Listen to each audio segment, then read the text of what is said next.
Halimbawa, bang ipatawag ulit itong si Gutesa? Kasi para akala na matapos ng pagdinig nung siya'y humarap, biglang nawala. Wala na raw nakakala kung saan siya naroon. Kasi ako naman, ang katwiran ko, kasi wala namang pagdinig at hindi naman siya ulit ipapatawag. Pero kung sabay ipatatawag, may garantiya bang babalik itong si Gutesa, Sen?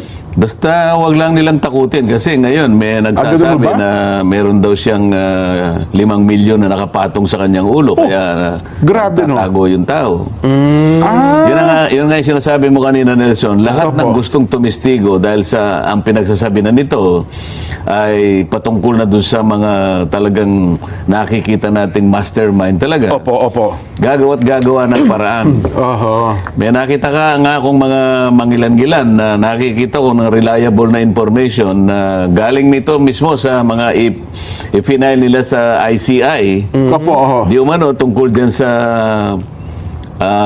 sworn statement ni Gutesa, pinipilit nila na yun ngang Oho. pati yung notaryo talaga ginagawa nila ng usap eh. Aha, pinalalaki ba nila yun? Nakita naman, palibasa yung karamihan doon sa mga kasama ko, hindi abogado, sa Opo. Blue Ribbon.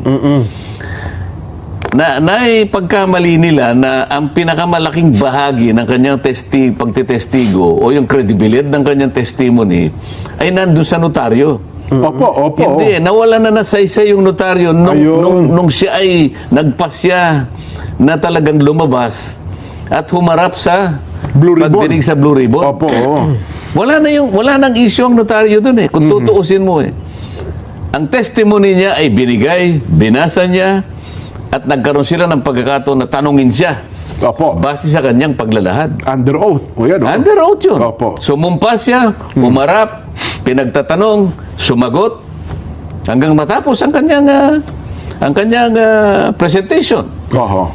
Pagkatapos hahanapan mo ng Notaryo. wala na say-say yung notaryo. Hindi nila maintindihan yun, pero pinipilit nilang gawan ng paraan para sa ganun, maipakita sa kaisipan ng publiko na akala mo may kaugnayan pa yung notaryo. Parang vital talaga, no? Kung halimbawa hindi siya humarap, baka sakali. Oho. Baka sakali lang. Yung dokumento lang ay sinabit. Kung dokumento lang ang sinabit. Pero hindi po pwedeng hindi siya doon. Kasi nga, sino magpapatunay kung hindi siya darating din? Oho. Susumpa pa rin siya na Oho.